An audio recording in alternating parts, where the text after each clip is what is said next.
Muito bem, irmãos. Prazer estar com todos. Saudação especial às nossas mães.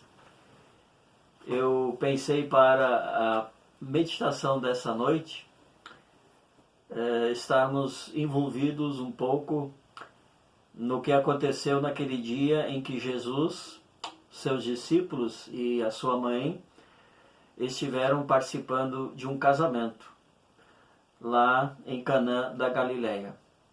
Vamos ler primeiramente João capítulo 2, 1 em diante. 3 dias depois, houve um casamento em Canaã da Galileia, e a mãe de Jesus estava ali. Jesus e seus discípulos também foram convidados para o casamento. E tendo acabado o vinho, a mãe de Jesus lhe disse: "Eles não têm mais vinho." Jesus lhe respondeu: "Mulher, que tenho eu contigo? A minha hora ainda não chegou." Então sua mãe disse aos atendentes: "Fazei tudo o que ele vos disser." Perto dali havia 6 talhas de pedra, usadas para as purificações dos judeus, e em cada uma cabiam entre 80 e 120 litros. Jesus lhes ordenou: "Enchei de água as talhas." E eles as encheram completamente. Então lhes disse: "Tirai agora um pouco e levai ao responsável pela festa." E eles assim fizeram. Quando o responsável pela festa provou a água transformada em vinho, não sabendo de onde viera, embora soubessem os atendentes que haviam tirado a água, chamou o noivo. E lhes disse: "Todos servem primeiro o vinho bom, e quando os convidados já beberam bastante, servem o inferior, mas tu guardaste até agora o melhor vinho." Este sinal em Canaã da Galileia foi o primeiro que Jesus fez. Ele manifestou a sua glória e os seus discípulos creram nele. Depois disso, ele desceu para Cafarnaum com sua mãe, seus irmãos e seus discípulos, e ficaram ali poucos dias. Jesus sempre deve ser exaltado naquilo que ele significa como o grande Senhor,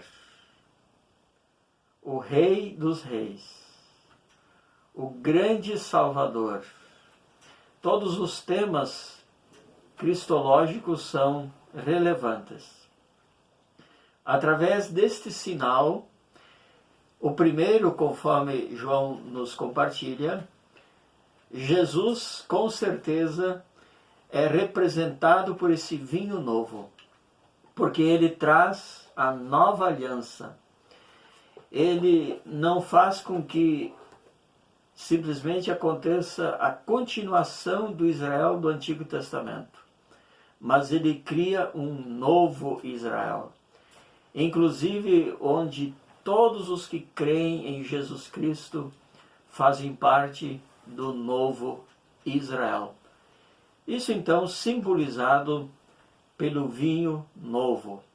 Jesus faz tudo novo. Porém, Dia das Mães. Vamos olhar um pouco a relação de Maria com Jesus e Jesus com a sua mãe aqui nesse rápido episódio. Com certeza, Maria não era responsável pelo estoque de vinho, ela não era responsável pelo andamento daquela festa, muito menos Jesus era responsável por toda aquela cerimônia. O que acontece aqui, meus queridos irmãos, é que nós podemos ver nesta mulher, sim, sensível, atenciosa, muito atenta. Ela leva a Jesus uma informação. Terminou o vinho. esta é a informação que Jesus recebe de Maria. Está escrito aqui no verso 3 final a informação: eles não têm mais vinho. Portanto, a relação de Maria com esse problema que surge é uma relação indireta. Tem a ver, naturalmente, de forma direta com os provedores desta cerimônia de casamento. Mas é a partir desta relação indireta que encontramos esse diálogo e tratamento de Jesus para com Maria e vice-versa. Claro que o ápice desta história é a glorificação de Jesus e o reconhecimento dos discípulos de que ele, de fato, é o Messias. Lemos assim verso 11 e 12. Esse sinal em Caná da Galileia foi o primeiro que Jesus fez. Ele manifestou a sua glória e os seus discípulos creram nele. O que lemos na conclusão do verso 12 é algo ordinário, pois simplesmente diz que Jesus, sua mãe, seus irmãos, saindo de Caná da Galileia, se dirigiram até Cafarnaum e ali ficaram alguns dias. E de certa forma, a percepção de Maria em relação a Jesus foi de forma ordinária, mas com algumas questões muito interessantes. Mesmo que Jesus pudesse ter todo o poder, não é Jesus que toma o primeiro partido, e sim a sua mãe. Com certeza, Maria percebia ao longo dos anos como Jesus era especial e diferente. Na verdade, quando Jesus nasce e Maria e José recebem visita de anjos e também de pastores, diz simplesmente o Lucas 2,19 que Maria guardava todas estas palavras em seu coração. Havia percepção em parte de Maria de que Jesus era alguém chamado por Deus de forma especial. E podemos compreender que Maria, de certa forma, levando esse assunto, a falta de vinho, para Jesus, seu filho, ela o encoraja para que ele tome alguma ação, realize alguma ação. Porém, vejam só o conteúdo da fala entre Jesus e Maria. Mulher, que tenho eu contigo? A minha hora ainda não chegou. Dentro do judaísmo não era nada comum chamar mãe de mulher. Também é um pouco incomum a pergunta de Jesus: que tenho eu contigo? Já a afirmação, a minha hora ainda não chegou, não é tão difícil de compreender, porque nós temos paralelos no Evangelho de João, onde Jesus demonstra que ele sempre agiu dentro da vontade de Deus e conforme era o momento de agir. A hora do Filho deveria estar em concordância com a hora do Pai Celestial. Mas, meus queridos, esta expressão mulher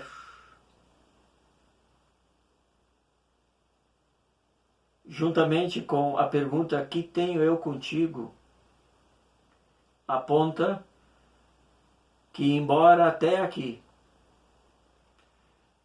Maria e José, no nosso entendimento, enquanto Jesus se desenvolvia como criança, tinha uma vida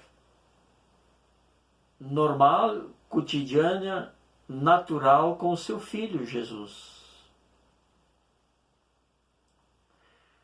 Mas agora vai surgir algo maior. E a mãe de Jesus recebe esta palavra: mulher, o que tenho eu contigo? De certa forma, em certo sentido, Maria precisou perder Jesus como filho para encontrá-lo como seu Salvador. Juntamente com isso também sugere-se aqui que Jesus, agora em diante, teria uma vida independente. Parece que vamos ter aqui uma certa ruptura entre a mãe e o seu filho. Embora Maria acompanhou passos no ministério de Jesus, e é claro que ficamos muito sensibilizados pelo fato de que Maria esteve presente no contexto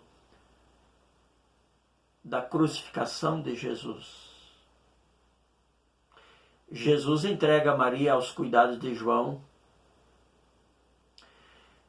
No entanto, vejam só, Jesus, antes de realizar o seu primeiro milagre, se dirige à sua mãe, sugerindo que daqui para frente haverá uma mudança de grau de relação. Na verdade, entre outros discursos importantes, certa vez, quando levaram a Jesus a notícia: lá fora estão a tua mãe, tuas irmãs e teus irmãos, Jesus perguntou: mas quem é a minha mãe, quem são meus irmãos?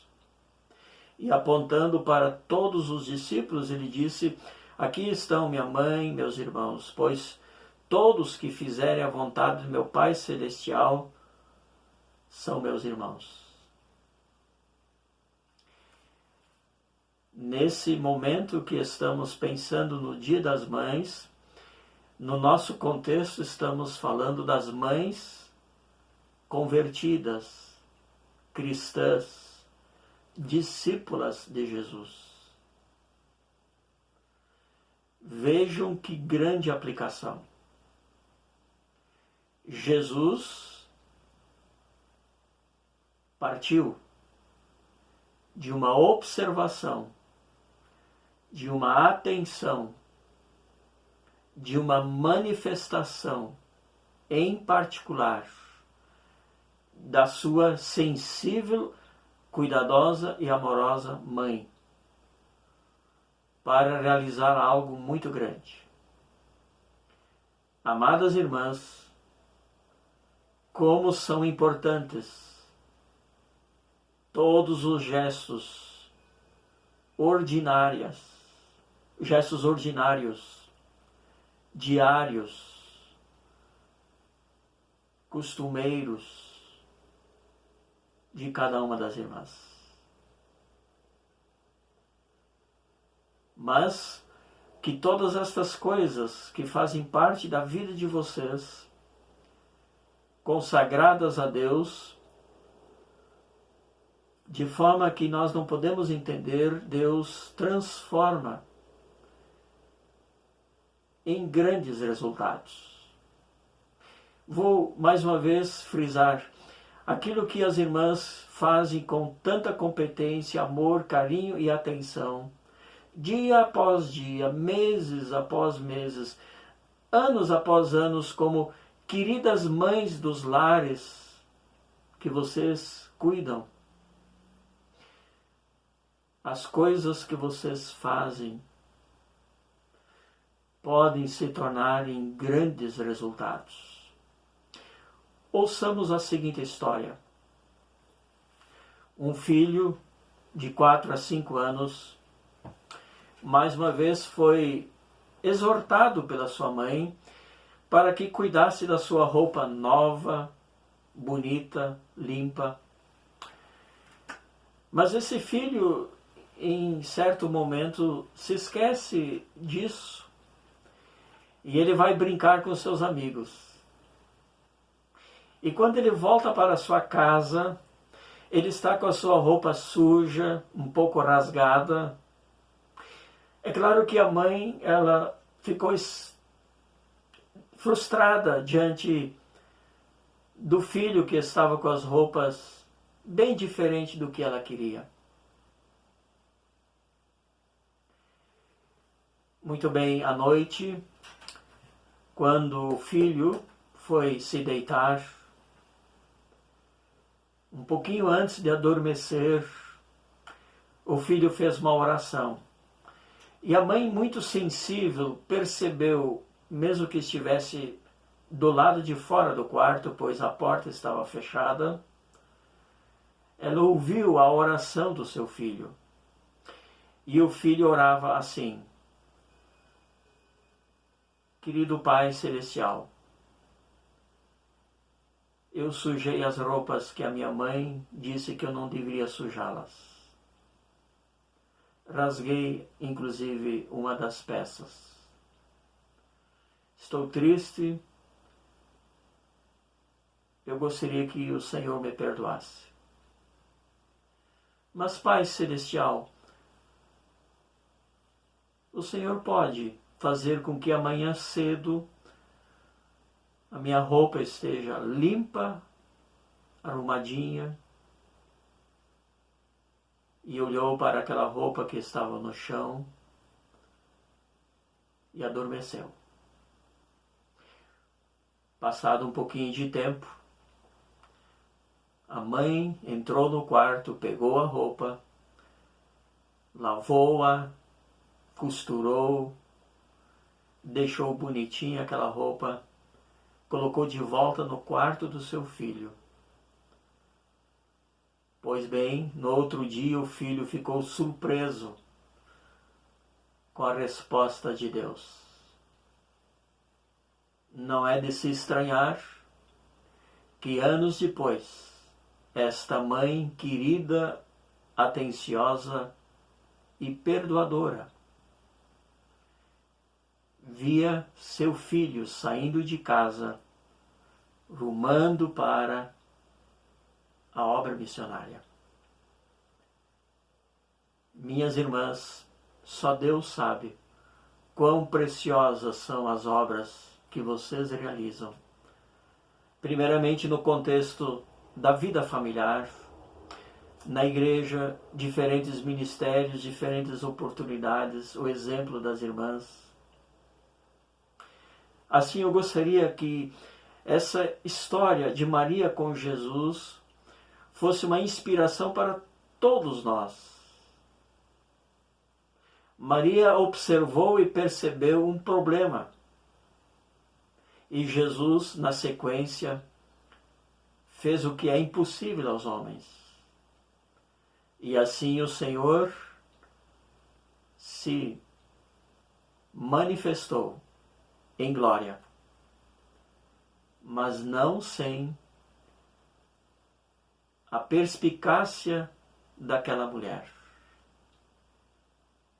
Que Deus abençoe as irmãs nas ações, nas palavras, nos gestos, nos conselhos, na paciência com os filhos, na admiração por todos os membros da família, no relacionamento conjugal, Que Deus abençoe as irmãs e que Deus use as irmãs também nas pequenas coisas. E depois, na soma final, tudo poderá se tornar grande. Que Deus abençoe cada um dos nossos irmãos. Que Deus abençoe a todos. Amém.